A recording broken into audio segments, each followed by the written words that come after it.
give us a count out too. Okay, but this ain't got no countdown, so come on. Hey guys. Hey, hello. What's going on? It's still Diamonds. We still are here. Still Diamonds. I'm Kat. And I'm Shell, and it is so good to be back. Welcome to And our it feels page. like forever. So it's kind of been forever, but that's okay. I know, right? So basically, I guess we could say this is what, season 2? Season 2 of the Still Diamonds podcast. Yeah. After a long hiatus, we are finally back. Yeah, we always going on hiatuses. I know. Hiatuses? I don't know if that's a word or not. It sounded good to me. But anyway, y'all know what we're saying, right? Y'all know what I'm saying. So, yeah. Again, we're back. And we're about to bring you a new episodes, more conversation, more dialogue. And, Sure. I'm super stoked about this. So I guess to pretty much get into this, I guess our topic today would be what? Standards of beauty. That's what we're going to talk about today. Standards of beauty. Yes. And by the way, is our melanin not popping? I'm just saying. It's a beautiful thing. Right. Yeah, so we're going to come today and talk to you for a little bit about standards of beauty, and really what kind of sparked our discussion and got us even talking about this was a recent article. What is so funny? What is so funny? I just think we can't do that little kid. Anyway, go ahead. Sorry.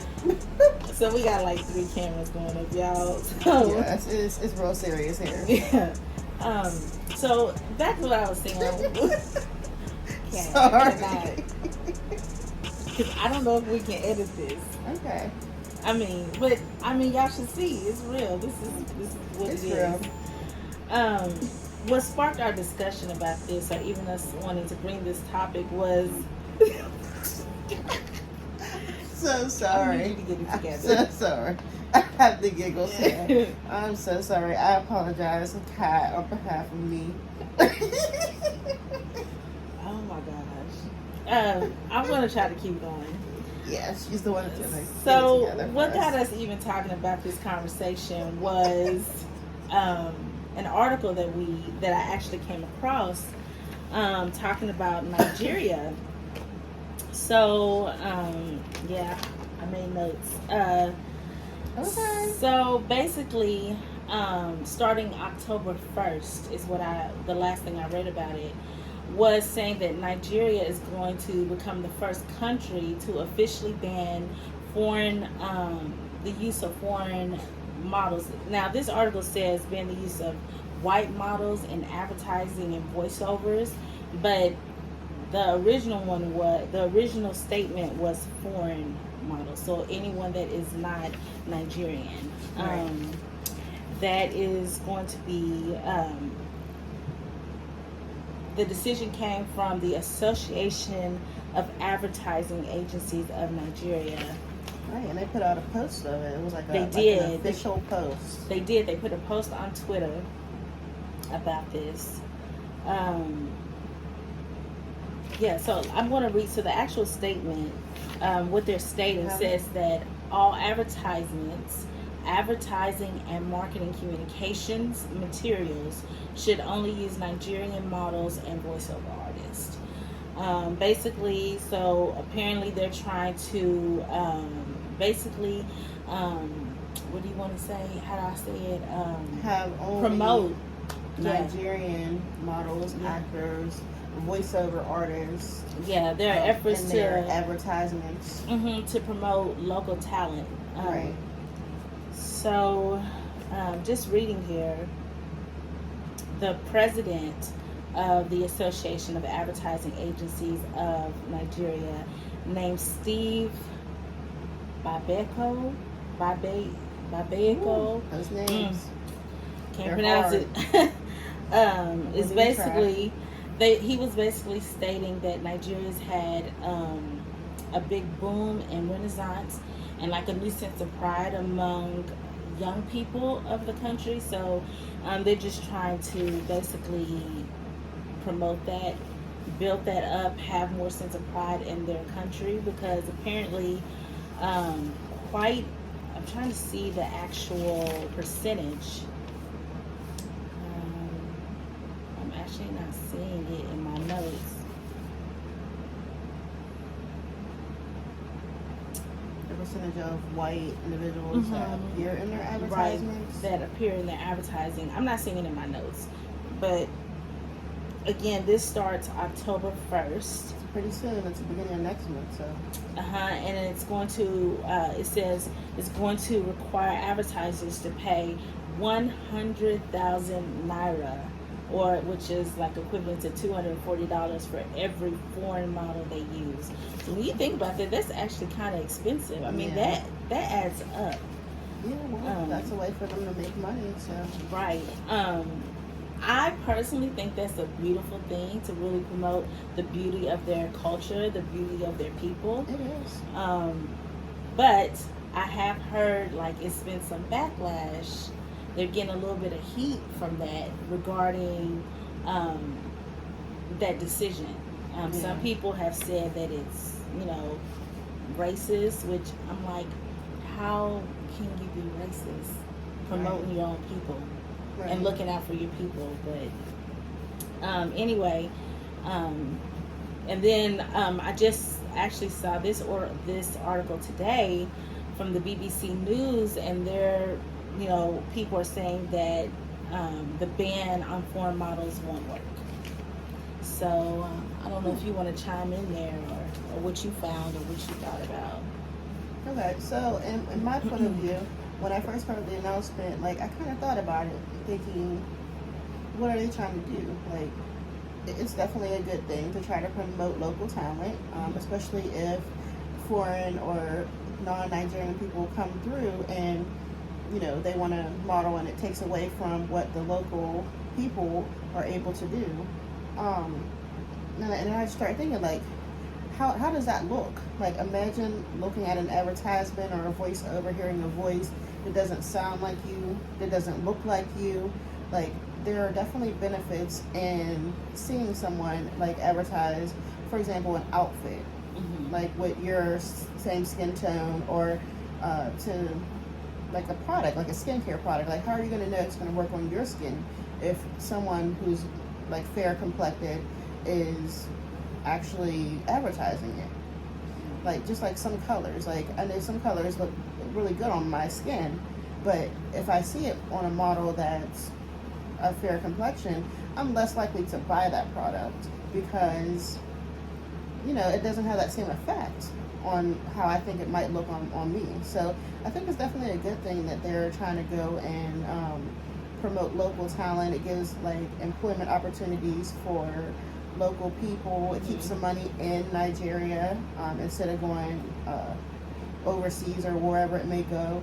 And then, like, as far as voiceovers, like, you want to hear people that talk like you. I know our husbands, they usually, like, watch the Yoruba YouTube, where it reminds them of home. I feel they'd like to hear and see their people. So definitely power to the younger generation that has brought this upon their country, to make it known that they want to see more people like them.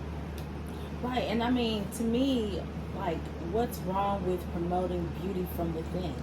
Like, you are in a country where, melanin is very apparent. I mean, they're black, they're black, and then you put a white face on a product. How does that encourage them to want to? I mean, to me, that just perpetuates that. Oh, I need to go outside of what I naturally have to create that result. And I mean, I think that that's a big issue that we have here in the States. Seeing a lot of our advertisements kind of perpetuate this European standard of beauty. Right. Like, I know, like, before I started locking, I was very much into the creamy crack, as they say. Oh, yeah. I was very much years. into the perms and the, I ain't gonna lie, we even had the Jerry curls. Okay. Yeah, and I mean all of that, and the the weaves, the sew-ins, and Your hair it weaves needed to like be straight. Europeans. Yeah, and It's in rap songs, like hair weaves like Europeans. seriously. So it's like, at what point do we start promoting our own standards of beauty? Um, and interesting enough, like I was looking and actually doing some further research, and body, like for example, body dysmorphia is like where you don't, what you see is not how you feel, right? um, and you start hearing that, you've heard that in the past, I would say within the past 5-7 years, you've heard that term like really be perpetuated, really be spoken about more and more and more. And some people, I mean, and it lead, and I guess they try to make it go hand in hand with transgender, but I mean even beyond that, just this idea of beauty, like what that looks like. What's interesting, it would be very hard for me to go back um, to like the weaves and stuff. Like I feel like looking at old pictures of myself when I had those hairstyles, like to me they look so different than how I look now. And I feel like it would really mess me up to go to put that, like to put a wig on or some weave in instead of my locks. You know what I'm saying? So I guess in a sense that kind of its own dysmorphia. You know what I'm saying? And then just thinking about the standard, like going back to like the idea, the whole standards of beauty, like as we know, European standards of beauty are very much perpetuated with the Kardashians, with the and now I mean everything is get nip tuck. If you don't like it, cut it off. If you don't like it, fill it out. And, liposuction, and they've made this Kardashian image of the small waist and the big behinds, which might I add, black people had it first. Thank you, Venus Hot and Todd. But anyway, just saying that, it took, why is it that a white person made it popular? You know what I'm saying? When we already naturally have those curves. And what I find even sad now is that, we're not appreciating our natural curves. So now we feel like we have to go and be nipped and tucked for something that we already had. Right. You know what I'm saying? So. Right. Yeah, and I think like going back to like image as well, like with products, like you see the Kardashians or whoever, Jennifer Lopez. The type of celebrity. Like I remember always, like I've always been like a darker complected person, and I remember I used to hate my complexion. I didn't like being dark. I would get products like skin whitening, like Ambi, and try to like lighten my skin, like when I was younger. And I'm like now I'm like I would never do that at this point. Like I'm so in love with my chocolate, my dark skin, and like maybe that's what people in Nigeria need to see. Because I think I'm not for sure, or not for certain I should say, that a lot of people over there use those type of products like Ambi or skin whitening. So it's like to try to lighten their skin because they're not, they haven't come to that realization that their skin is beautiful. That their melanin is something that they should be proud of. So maybe seeing more people on TV and in positions of like acting or advertising or modeling, maybe they'll feel more confident in who they are and wouldn't want to like use those type of products and just like embrace their skin. Right. It's so interesting. I came across, this is from the Now Foundation. Some statistics, and it says that they found that one study reported that at age 13, 53% of American girls are unhappy with their bodies, and that this grows by 78% by the time they reach 17. 50% of teens are self-conscious about their bodies. 26.2% report being dissatisfied By age 60, 28.7% of women feel dissatisfied, and 32.6% feel self-conscious about their bodies. And that's at age 60. Which I was like, wow, at age 60, because you think by age 50, you done started to settle into who you are. You kind of just like, hey, this is me. And then you see these statistics. Just thinking about, like the little girls, the teenage girls. And the only reason I say is because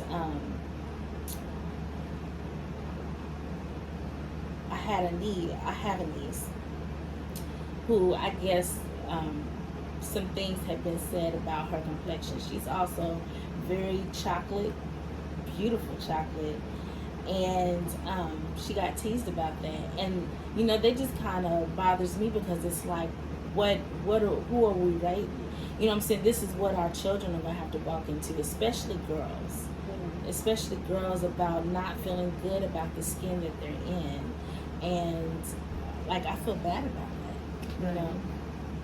Right, especially for a young person who's not very secure and doesn't know a lot. They still have a lot to learn in life. They're gonna like easily be torn from like who they are to want to be like these celebrities. So it's kind of hard to like implement in like young individuals. Like you have to be yourself. You have to love yourself. Like self-love, like understanding. Like know who you are. And not worry about like what other people are saying, or what other people, like keeping up with the Joneses or whatever you want to call it. Yeah, definitely. I think another thing that is, we talked about, we touched on body dysmorphia, which is really prevalent today. But I also think about bulimia and anorexia. Like that's, another form of illness. Perpetuated by, let me not say perpetuated, that can be a result.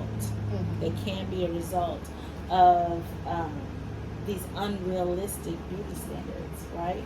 Yeah, exactly.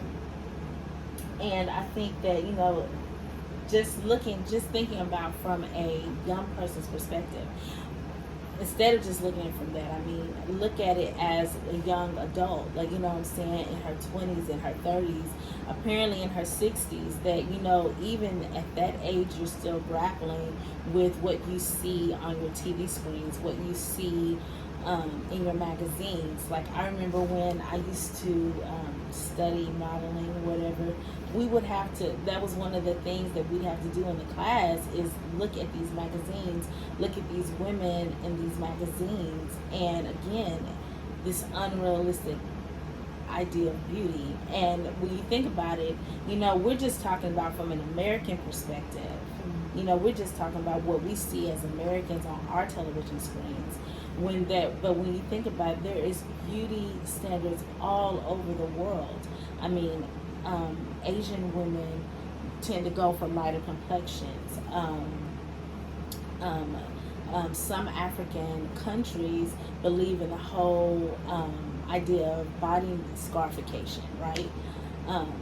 So, I mean, when you think about it, there's so many different types of cultures out there in the world that have their own forms of beauty. So, when they come here, they probably see like, wow, our standards seem very foreign, because they don't worry about skinny waists and big behinds, or going to a cosmetologist to have breast augmentation, or Brazilian butt lifts, which, now that I think about Brazilian butt lifts, is that even from Brazil?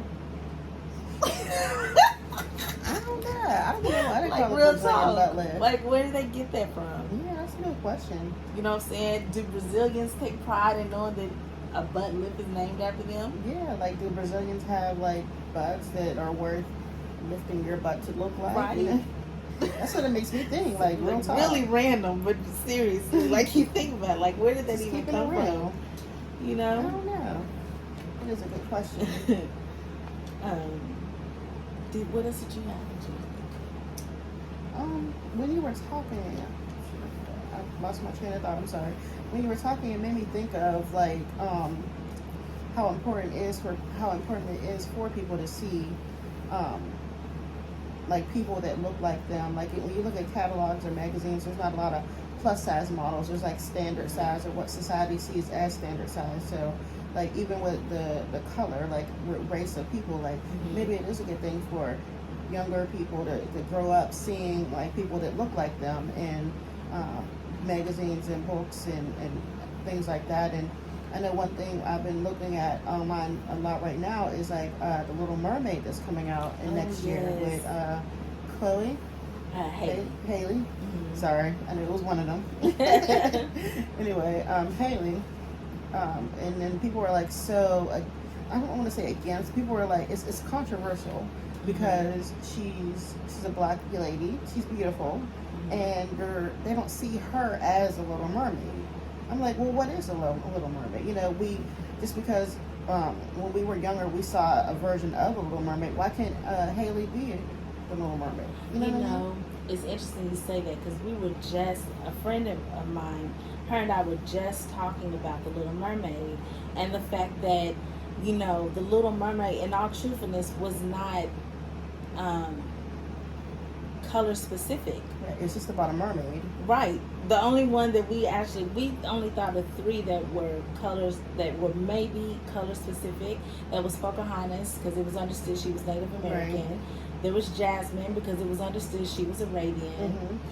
And Snow White, because her actual color was in the story. But all the other ones, it wasn't really color specific. She was a mermaid. Mermaids can come in every color, complexion, shape, size. Right. But all of a sudden, because we have this standard that Ariel, the Little Mermaid, was a fair-skinned, red-haired mermaid, that now when we want to remake it and choose a completely different character to be a mermaid, right? That's all she is a mermaid. People have a problem with it. Like, I think it's just because we're so used to seeing like a certain mermaid, Ariel, and now it's like, it's what we grew up seeing. Yeah. But everybody did you see some of the videos it. of some of the like little black girls, how excited they are that she's black, and to see her look like them, they're stoked about that. Right. And I find it, honestly, it's interesting when you mention Haley and Chloe, like the parallels of their careers so far, because Haley's being kind of, you know, really getting the brunt of it because she's black and she's playing a traditionally what has been known as a white character, right? Right. Whereas her sister has been criticized for being over sexualized. And it's like 2 different extremes. Right. But you can't win. You can't win. Somebody's gonna have a problem either way. Exactly. Like, why can't they just be? Like, why can't they just be? So, like, that's why, like, going back to the whole Nigeria putting a ban on foreign models, like, it is a good idea, I think. Definitely for them to see people that look like maybe down the line when they want to do a remake, it's not that big of a deal where somebody is looking dark skin versus fair skin. Right. Because it doesn't matter. It doesn't matter. As long as they're good at acting, as long as they're able to do their part, what should it matter? Right. Yeah, I definitely don't understand. I agree, and definitely going back to that, like I said, I've never been to Nigeria. I've just married into Nigeria. But just thinking about, they have such, just from being married this long, and you know, the things I've been told and being around other Nigerians, like their culture is so rich and beautiful and diverse, and there's so many wonderful things to celebrate about the country. And I understand, you know, that association, I forgot the name of the association already, but wanting to really promote what they have to offer within their own country. Because when you think about it, like, you bring these foreign models in, they don't know anything about gari, they don't know anything about pounded yam, they don't know anything about fufu, they don't know anything about eforibo, they don't know they don't know anything about certain customs that maybe go on within their country. And then they come in and they promote, say, rice, for example, And then you have They've thinking never tasted it. they've never tasted, native rice there, Right. like They're the just doing Ofada it for rice the or sake whatever. of the commercial. Right. And have like an authentic. And it just basically is promoting like, or they'll bring them in to promote a foreign rice, right? Mm-hmm. And then people are thinking, oh, well, that rice is better because it's not from our country, which is crazy. It's absolutely insane. And we see that a lot here in the States. For example, a lot of our goods are imported. Mm-hmm. How many things can you say in your house are American made? Right. A lot of things are made in China or made in wherever. Right. Not a lot of things are made in the USA. And speaking of that, like I just thought of something I saw on Facebook this week. I'm part of a group where they show outfits from a specific website that like I like to order clothes from, and it's like it's a group for Black girls, African American girls, to show like the hauls that the outfits and whatnot from vacation. So I guess some person in the group stumbled across a model who was modeling a Afro puff, but the model was I saw that. the model was a white person. Child. So they kind of like put the model's hair up. Their hair, it's like a white person, so their hair texture is not the same texture as the puff. So they kind of put it up. It wasn't like a gelled up. It was just kind of put up. And then on the end was like this texture hair in a puff. And there was two different colors. I saw one was like burgundy and the other one was like black. And the model's hair was like light brown. You could tell it was brown. It wasn't black. And I'm thinking like, who gonna want to buy that? Exactly. First off, I was thinking that is cheaply made. Who is gonna want to buy that when the representation is not there? You can't see yourself wearing it. It doesn't look the same on that model's hair that it would on a person who would actually buy it and wear it. No one in that complexion, well, I won't say no one, but not many people of that complexion and that hair texture would buy a hairpiece like that. So like representation matters. Like if it was someone who had the same texture, even if it wasn't the same color hair, the same texture maybe, and like have her hair styled up, like people are more likely to buy that. Not thinking about your audience, right?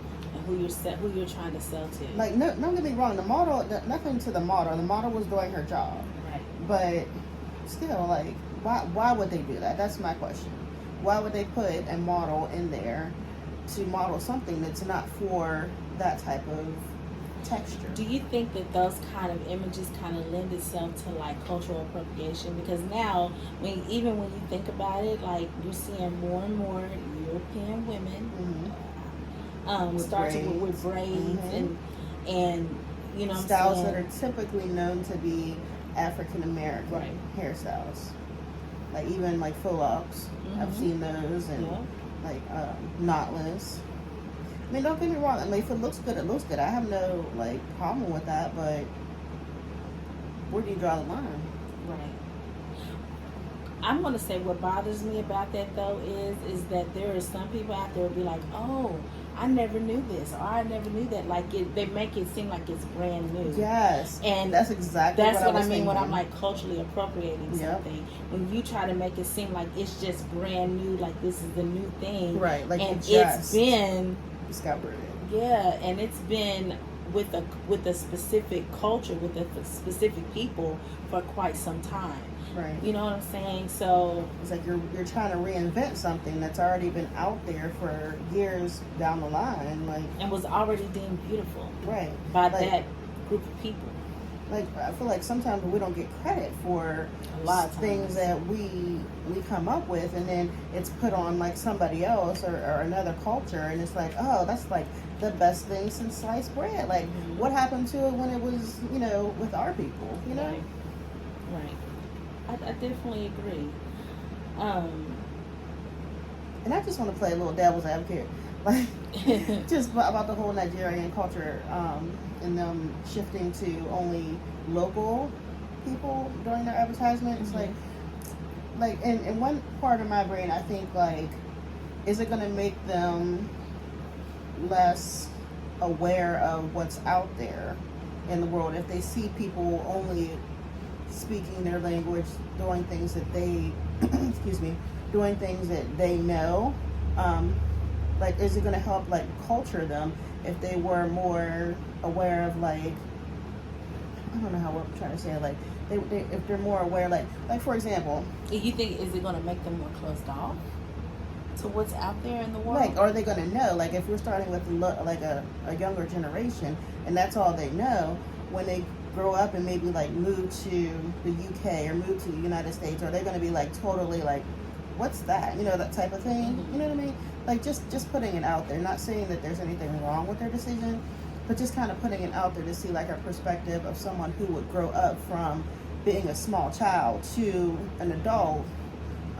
Is it going to be like a culture shock or culture, you know what I mean? Like, because I know when I was in school, I grew up in like a neighborhood here that was like, you know, a poor neighborhood, but I went to a good school, and that school definitely made us aware of like theater. We went to ballet, we went to, you know, the opportunities that we can have. They made us aware of those opportunities. Does it like limit, not saying it will, can it limit how these young people grow up? Like, is it going to be like a culture shock to them, like type of thing? You know what I mean? That's Yeah, kind of I where I'm understand. thinking.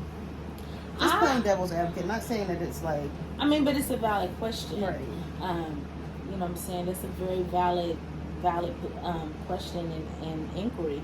I don't think so, because here's my thing. Even though this group, this association, let me just say the name because I want to get it right. This association of advertising agencies in Nigeria, even though they're making this hold on,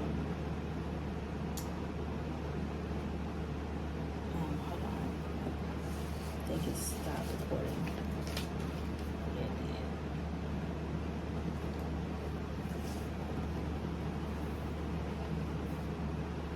Sorry, we're back. Short hiatus. What I was about to say was, even though this association of advertising agencies in Nigeria, even though they are creating this this law that takes effect, let's just be real.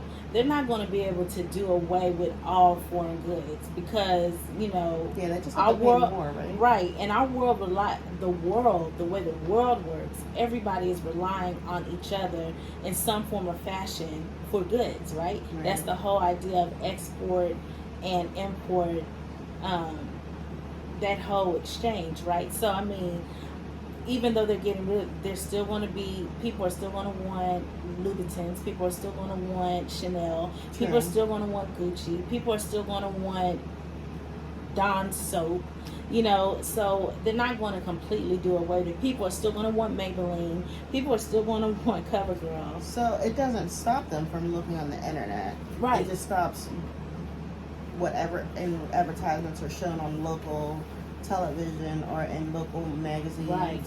It's still going to be out there for them to research. Right. And keep in mind that these big corporations like CoverGirl, like Maybelline, I'm just using the beauty example, they have agencies and businesses that coincide within these countries, right? So I mean, they're just going to look for local talent to display their products, right? So I mean, even then, like, you're still getting the product. You just, maybe who is selling you the product maybe changes, right? Right. And it also makes room for local people to also develop products that are like MAC or Maybelline, like to develop them as a large brand to sell locally, instead of people going to these foreign makeup brands or whatnot. Just for example, to get their makeup, they can have a local affluent maybe type makeup brand created through this. So it definitely gives opportunities for them to expand and to be on top level like other companies. Right. I mean, and let's be real, I just lost my train of thought. It was right down the tip of my tongue. Never mind. It completely left my mind. Oh, I hate that. Yeah, I hate that too. I felt like it was important enough to say though. Maybe it'll come back. Yeah. But yeah, so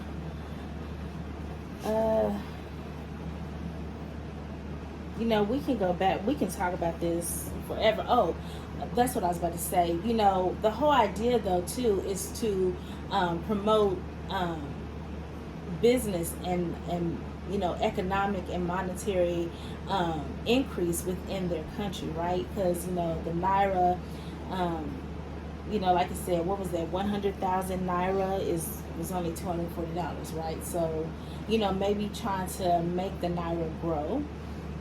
Also, when you think, and not to mention, because I also saw in another article a while back that you know, they're also one of the first countries that have really been pushing for Bitcoin. So I mean, they're trying to really increase and really fuel you know, financial and economic increase within their country. So and Yeah, one thing, you know, them.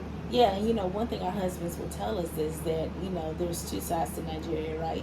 There's the island side and then there's the mainland side, and there's apparently there can be a big difference, right? So definitely, I guess, trying to, you know, increase, especially it's a lot of techies, you know, not just in Nigeria, but like, you know, even here, like stateside, like a lot of, you know, tech is really on trend, you know, to be able to code, to be able to, you know, do whatever techies do. I barely know how to use my computer, so but yeah, you know, that's like really like trying to promote those kind of jobs and opportunities within their country, which I just think that's pretty awesome. Yeah, for sure.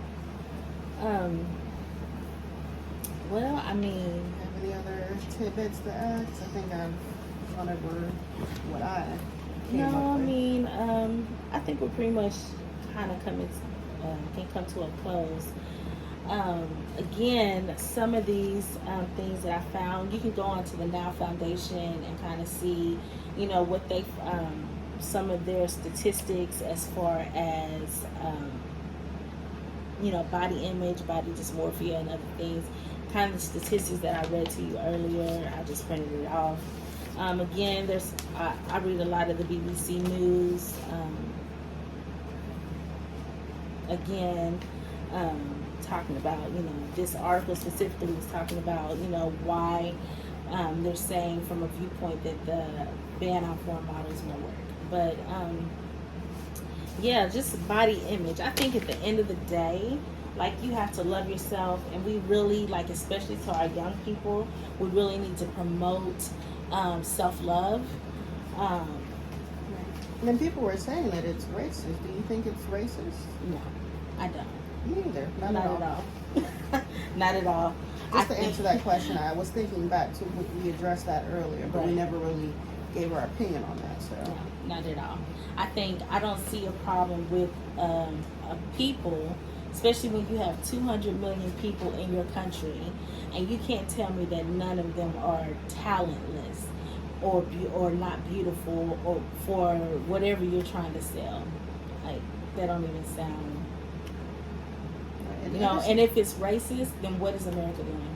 Because a lot of our advertisements are white driven. That's what that's one of the big things about white privilege, whitewashing, all that stuff, what we talk about today. Yeah, and it's all based on like who the one is that's judging, like who the one that is setting, which models are setting that standard. Like, Right. maybe if more of their people are the ones judging, more other people will be put in that spotlight. And I think too, like that advertising agency, or the association of agencies, that's such a long name. They need to like shorten that though. But that's one of the things, is that they were listening to their public, saying, hey, The generation, yes, Right, a new these young people are really coming up and speaking, and you even see that across the board. Even here, a lot of young people are really voicing their opinions about issues that matter. And one of the things that they're saying is like, "Hey, what about us?" You know what I'm saying? We want to see more of us. We want to see us. I think that's great. It's a beautiful thing. But yeah, so basically, I think that's all we had to say. We basically just want to, again, I just want to really reiterate that, especially people who have children, who have young children, especially, not trying to negate men or young boys, young kings, but we really got to push with these young queens too, because, and tell them that they're beautiful. Tell young queens and kings they are beautiful and that they are worth it and that they have a lot to offer in the world. And you know, the Bible says train up a child in the way that he should go, and I honestly believe that. And as someone who, I'm just a big advocate for that, because I will say I don't think that that was always promoted within my home coming up, in the way that maybe it could have been. And so I really believe, like, lift these young people up, because again, they are the catalyst. We won't be here forever. They're eventually, the cycle's just going to keep going, and we have to really promote a different story. Right, you know prepare them for being the leaders of the next generation. Right, and and how to lead their children. Exactly. You know, so. Thanks again for listening. It's been so awesome talking to you guys again. I have really missed y'all. Yes. It's good to be back. Like, I love doing this and trying to keep it up and move forward. So we're working on it. We really are, y'all. With anything new coming up, I do want to say this. I don't know if I should promote it now. Podcast. good or maybe. Yeah, good. So we do have other things in the works. I'm not ready to say it yet. We do have other things coming in the works. Just be patient with us. We're definitely trying to really pick this up. I got some exciting stuff that I'm really trying to get involved with. I know Kat got things she's trying to get involved with. Again, you can always hit us up at stilldiamondspodcast@gmail.com. You can check us out on our Instagram and our Facebook. Still Diamonds Podcast. Also, our personal pages. Yeah, my personal Instagram is #2 love more. More is MOORE. And I think mine's Soprano Love 28. Well, it's been that long. It's been that long. I think it's Soprano Love 28. Sounds right. But yeah, check us out for our next episode, and I guess we will see y'all later. Yes, we'll see you later. Thanks so much for joining us. Bye. Bye. Bye.